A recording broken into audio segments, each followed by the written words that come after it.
నంద్యాలలో టీడీపీ నాయకులు నియోజకవర్గం సమావేశం నిర్వహించారు. టీడీపీ నాయకులు మాట్లాడుతూ నంద్యాలలో టీడీపీ విజయం కోసం ప్రతి ఒక్కరూ కృషి చేయాలని ప్రజలకు పిలుపునిచ్చారు.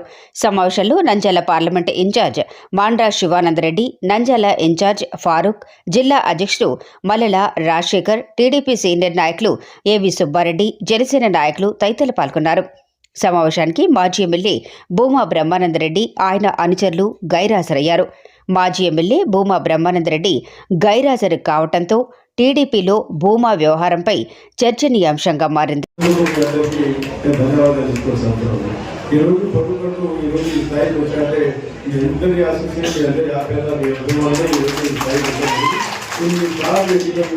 అవకాశం కలిగించారు కాబట్టి జన్మట్లో ఉంటే మీరు నేను తీసుకొని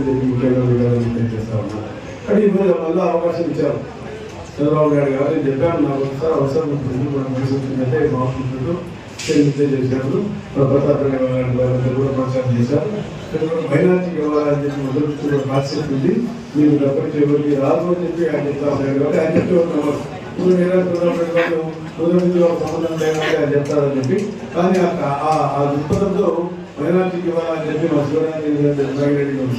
శివరెడ్డి గారు కూడా కోరడం జరిగింది. ఎక్కువ మైనార్టీ కూడా ఈ ప్రాంతంలో ఎక్కువ ఉన్నారు కాబట్టి ఇవ్వాలని మొదటి నుంచి కూడా దృక్పథం. దాంతో భాగంగానే ఈరోజు చంద్రబాబు నాయుడు గారు ఇవ్వడం జరిగింది ముఖ్యమంత్రి.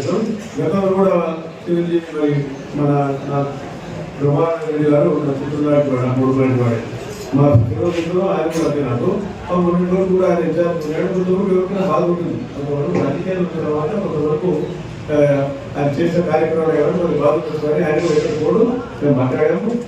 శివరెడ్డి గారు ప్రతాప్ రెడ్డి గారు ఆయన కూడా కలిసి పనిచేస్తాడు. దానివల్ల కొంతవరకు అనుకుంటూ ఉంటే ఈ రాజకీయాలు అయిన తర్వాత ఎందుకంటే నారాయణ వాడు అంతరాలేదు కానీ కొంత కాబట్టి యువకులు కాబట్టి మామూలు మాట్లాడి ఉత్సాహం మాట్లాడతాం. మేము వయసు వచ్చిన కాబట్టి కొంచెం మర్యాదగా గుర్తుగా సర్వీస్లో ఉంటాం అందరికీ. కాబట్టి మీరందరూ ఏదైనా అనుకోకూడదు. దీనివల్ల మనకు గ్యాప్ పెరుగుతుంది. మనం అంతరాలు రాకూడదు, డిస్ప్యూట్ రాకూడదు. ఇప్పుడు కూడా రాజకీయాల్లో అందరినీ కనుక్కోవాల్సిన బాధ్యత అలాంటి వారికి అది. కాబట్టి రోజు దాదాపు 42 సంవత్సరాలు రాజకీయాలు ఉన్నాయంటే మరి అందరూ చేయాల్సిన అవసరం ఉంది. మన చెప్పారు సోదరులు సుబ్బారెడ్డి గారు ఏదో చెప్పాడు. మా ఇద్దరికి చూసి డబ్బులు పుష్కలంగా ఉన్నాయని చెప్పి డబ్బులు అనేది కాదు, ప్రధానమైనది ఆప్యాయత, అభివృద్ధి. డబ్బులు వస్తాయి పోతాయి, ఎన్నో రాజ్యాలు పోయాయి. డబ్బులు పెట్టుకుని హరిచంద్రుడు ఏమైనా పెళ్ళ పరిస్థితి వస్తాయి. కాబట్టి డబ్బులు కాదు ముఖ్యమైనది, అభిమానం, ఆప్యాయత. డబ్బు టాటా కూడా ఓడిపోయాడు. వారి మీద 1968లో నిలబడితే టాటా నావల్ టాటా ఉన్నాడు. నావల్ టాటా ఓడుకున్నారు వారి కార్మికులే. అంటే రాజకీయం అనేది చాలా విచిత్రంగా ఉంటుంది. అది మనం ఆలోచించుకునే అవసరం ఉంది. ఆయన బాంబే సౌత్ నిలబడినప్పుడు దాదాపు ఉంది. టాటా లాంటి వాడు ఓడిపోయాడు మనం ఆలోచించుకోవాలి. కాబట్టి డబ్బు అనేది ప్రధానం కాదు. మనం ఆలోచించుకోవాల్సింది మన ప్రజల్లో ఆప్యాయత పెంచుకోవాలి, అభిమానం పెంచుకోవాలి. ప్రజలు అందరూ కలిసికట్టుగా పనిచేయాలా. నంద్యాల ప్రాంతాన్ని ఏ విధంగా మాట్లాడుతున్నాం, ప్రజలు ఎదుర్కొన్నారు వాళ్ళ ప్రాంతాన్ని, మన ప్రాంతం శాంతియుతంగా ఉండాలి. ఇక్కడ అందరూ కూడా అన్నదమ్ములుగా కలిసి ఉన్నాము. మనం ఐక్యతను మనం కాపాడాల్సిన అవసరం ఉంది. నంద్యాలలో 3 సార్లు గొడవలు జరిగేవి, దాన్ని మనం అందరూ కలిసి కాపాడాం. ఇప్పుడు ఎయిమ్స్ పార్టీ కూడా తెలుసుకొని మరి డాక్టర్ గారు తెలుసు, మన ఖలీల్ గారు వాళ్ళు చిన్నకున్నారు. ఆ రోజు గొడవ జరిగాయి. అయినా మేమందరం కూడా నంద్యాల ప్రశాంతంగా ఉండాలని చెప్పి కోరుకున్న వాళ్ళని, నంద్యాలలో గొడవ జరగకూడదని, గ్రామాలకు ఫ్యాక్షన్ ఉండాలని చెప్పి ఎప్పుడు కోరుకోలేదు. గ్రామంలో ఫ్యాక్షన్ జరగలేదు. ఏ గ్రామంలో కూడా శాంతియుతంగా ఉండాలా అని కోరుకున్నాం. ప్రతి గ్రామంలో కూడా మేము అడిగాం. ప్రజలు ఏం జరిగితే అది చేశాం. ఏ కార్యక్రమాలు కావాలంటే అభివృద్ధి కార్యక్రమాలు చేశాం. ఎందుకంటే చంద్రబాబు నాయుడు గారు ఈరోజు అంత రామీద అభిమానం ఎందుకంటే ఏం చెప్పినా విన్నాం. ఆయన వ్యతిరేకంగా ఎప్పుడు పోయా. నాకు భాస్కర్ గారు నిలబడినప్పుడు అడిగారు వచ్చి, భాస్కర్ ఎంపీగా పొరపడారు తీసుకొచ్చారని. అప్పుడు చేయలేదు. భాస్కర్ ఎవరు నాకు అంతవరకు తెలుసు. భాస్కర్ ఒకటి చూడాలి. భాస్కర్ గారు పెడతాను సంతోషం సార్. మళ్ళీ రెండవసారి కదా మళ్ళీ 2014లో మన చంద్రబాబు నాయుడు గారితో కంటెక్ట్ చేశాం. చంద్రబాబు నాయుడు గారు కంటెక్ట్ చేసిన తర్వాత అప్పుడు అడిగారు నన్ను, కోవిడ్ గారు పెడతాను నువ్వు బస్సు పట్టి చేస్తున్నా, నాకు ఎవరితో ఇంకా చదువుకోలేదు. దేశం లేదు. పార్టీ నాకు ముఖ్యం చంద్రబాబు నాయుడు గారు ముఖ్యం, ఎన్టీ రామారావు గారి పార్టీ, ఎన్టీ రామారావు కలిసి పనిచేశాను. ఎన్టీ రామారావు క్యాబినెట్ సభ్యులు కూడా. కాబట్టి ఆ రోజు చంద్రబాబు నాయుడు గారికి, ఎన్టీ రామారావు గారికి ఈ వాళ్ళకి చర్చలు జరుగుతుంది. ఈ ప్రాంతం మీద అభివృద్ధి చేశాం. లేకపోతే అభివృద్ధి ఏది కాదు. దానికి కారణం మీరు నా ప్రజలు మంత్రిగా నన్ను గెలిపించి మంత్రిగా చేశారు కాబట్టి అవకాశం కలిగింది. కాబట్టి అభివృద్ధి చేశాం. దానికోసం నేను కూడా కొంత త్యాగం చేయాలి ప్రజల కోసం అని చెప్పి స్థలాన్ని కూడా శ్రీనివాసరావు సెంటర్లో ఫస్ట్ మంత్రి అయితే ఇప్పటికీ నేను అపోజ్ చేసే కౌన్సిల్ ఇవ్వమని చెప్పి నేను మంత్రి అయితే ఆ కమిషనర్ గారు గంగిరెడ్డి గారు వచ్చి ప్రపోజల్ ఇచ్చారు కౌన్సిల్లో.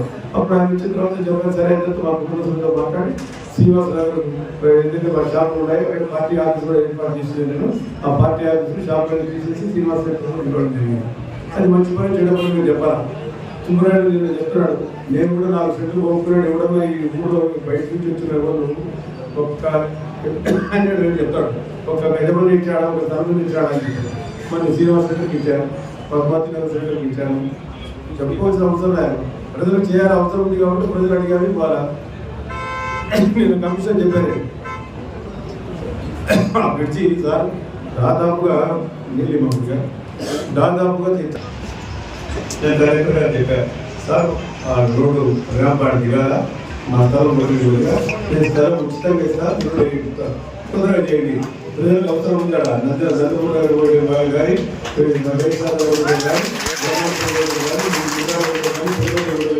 అదేవిధంగా గడివాళ్ళ రోడ్డు కూడా రోడ్డు పనికి వస్తుంది. మీరు ఇమీడియట్ వెయిట్ సార్ చెప్పారు. నాకేం డబ్బు అవసరం లేదు, మీరు రోడ్డు వేయండి స్థలం ఇచ్చిన స్థలం ఇస్తామని చెప్పడం లేదు. మరి ఆ రకంగా డెవలప్మెంట్ వస్తుంది. దాని పక్కన ఈగా ఇచ్చారు ఇక్కడ మళ్ళీ మఠాన్ని పెడితే దాని లోపల ఉండడానికి ఆంజనేయ స్వామి మఠం కూడా మనం ఆ దగ్గర ఇచ్చాం. మరి ఎవరైనా ఇచ్చినారు గడిచారా? అది తప్పు కాదా? ఎన్ని కోట్లు అయితే ఇప్పుడు ఎన్నో స్థాయికి ఇచ్చింది ఎన్ని కోట్లు అవుతుంది? ఎవరు పెట్టేది ఎవరు పెట్టినట్ట నేను కూడా ఎంత పడ్డది ఎవరినా ఎంత పెట్టినాడు అని కదా ఎవరెంత పెట్టారు నాకు తెలుసు. డబ్బు ప్రాధాన్యత కాదు, అప్పేత కావాలి, మీ ఆఫీసులు కావాలి, మీ అభిమానం కావాలి, ఇంటి కావాలా. కాబట్టి మీ దాని కోసం కాదు, మీ ప్రజల కోసం ఇప్పుడు అది నేను ఇస్తే దానికి 3 రూపాయలు ఇస్తాయి. నేను ఇంటికి ఉచితంగా ఇస్తాను చెప్పేవాడి దీనికోసం ప్రజల కోసం ఆ ప్రాంతంలో తిరిగేవారు. రైతులు పోతా ఉన్నారు, అందరు పోతా ఉన్నారు. బ్రిడ్జీలు లేవు, ఏం లేదు. పాత బ్రిడ్జీలు నడుస్తారు, ఒక డాక్టర్ ఇంకో డాక్టర్ పోతారా ఆ పరిస్థితులు కాబట్టి ఇస్తామని చెప్పడం జరిగింది. ఈ రకంగా మనం ఆలోచించుకోవాల్సిన అవసరం ఉంది. ఈరోజు చాలా కాలేజీతో పెట్టి మనం ఎక్కువ మాట్లాడుతూ రాజకీయాలు మన గ్యాప్ అట్లాంటి వాళ్ళందరికీ కూడా తెచ్చేదానికి స్థానిక సమస్యల గురించి మాట్లాడతాం. వ్యక్తుల కంటే పార్టీ ముఖ్యం, దాన్ని గమనించాలి.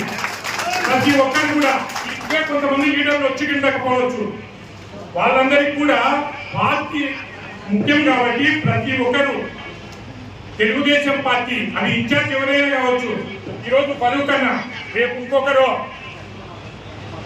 పార్టీ ముఖ్యమే, వ్యక్తి ముఖ్యం కాదు.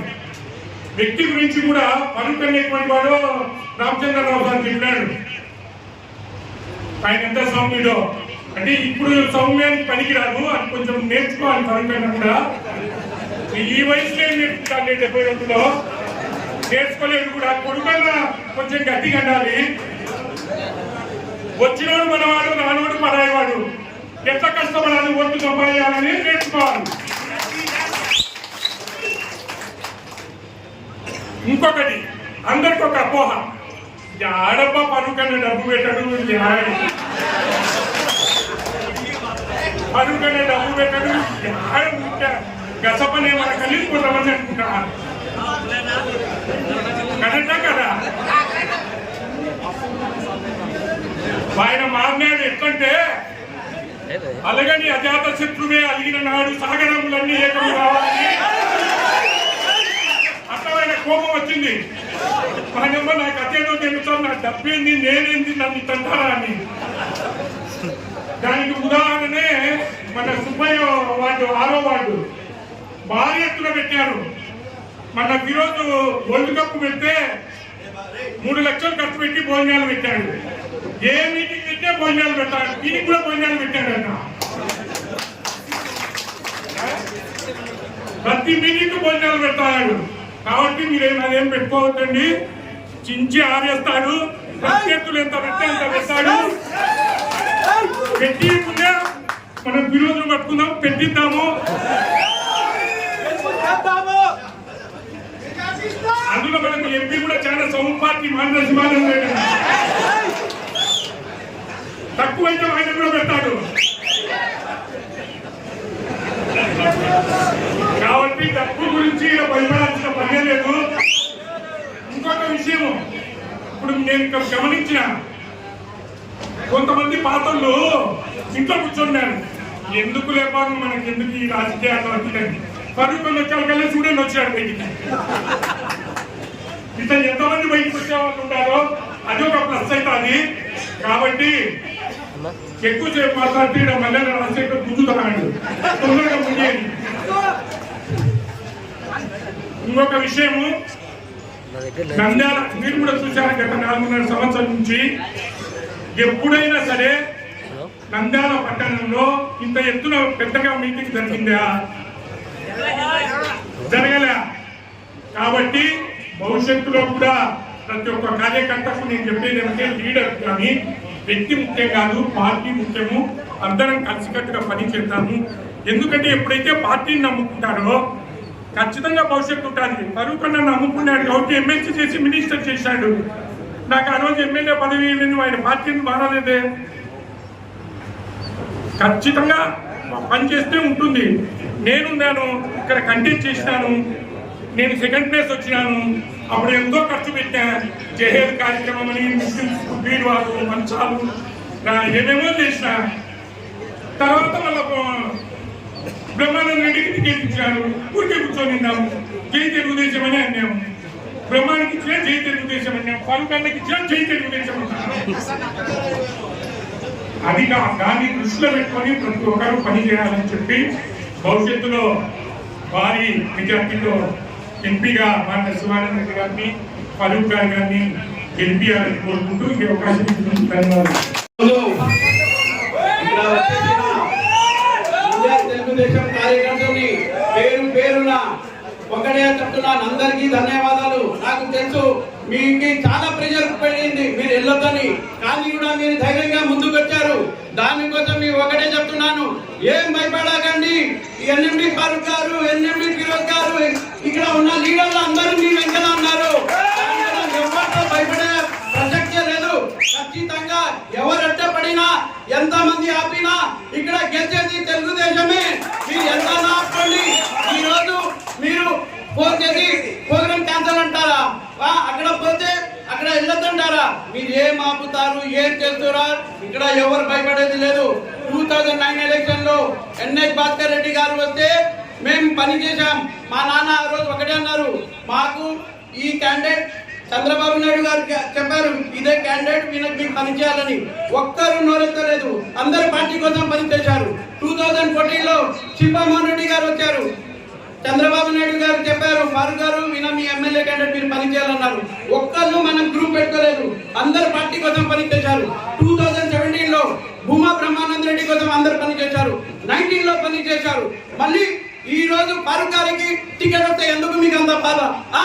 చేయలేదా మీకు? మీకు ఎందుకు ఇంత బాధ? మా కార్యకర్తలు 40 సంవత్సరాల నుంచి ఉన్నారు. వీళ్ళందరూ ఒకటే అంటున్నారు, ఏ పార్టీ అయినా ఎవరికన్నా జెండా కోసం పనిచేయాలి అంతే. జెండా ముఖ్యం, వ్యక్తి ముఖ్యం కాదు. జెండా ఖచ్చితంగా మీరు ఏమన్నా కానీ ఇది పద్ధతి కాదు. మేమంతా మీకోసం పనిచేశాం. మేము కాదు, అందరు ఇక్కడ నాయకులు పేరు పేరున ప్రతి ఒక్కరిని పనిచేశారు. కానీ ఈ రోజు ఇంత కోపమా? ఫరూక్ గారికి టికెట్ వస్తే ఇంత కోపమా? మీరు ఏం చెప్పినా మళ్ళీ చెప్తున్నాను, నంద్యాల టికెట్ ఫరూక్ గారికి వచ్చింది, ఇది ఖాయం. ఇంకా ఏది ఏమన్నా మళ్ళీ మాత్రం ఏం లేదు, టికెట్ ఫరూక్ గారికి వచ్చింది అంతే. మీరందరూ ధైర్యం చేసి ముందుకెళ్ళండి. నేను ఉంటాను, అందరు ఉంటారు, నాయకులు ఉంటారు. ఎవరు భయపడే ప్రసక్తే లేదు. అందరూ మన వాళ్ళు కూడా అందరూ ముందుకు వస్తారు, వాళ్ళు కూడా వస్తారు. కూర్చొని అందరూ ఒక రోజు కూర్చొని అందరూ కలిసికట్టుగా పనిచేసి తెలుగుదేశం పార్టీని చంద్రబాబు నాయుడు గారిని ఇక్కడ నంద్యాల ఫరూక్ గారిని గెలిపించాలని కోరుకుంటున్నాను.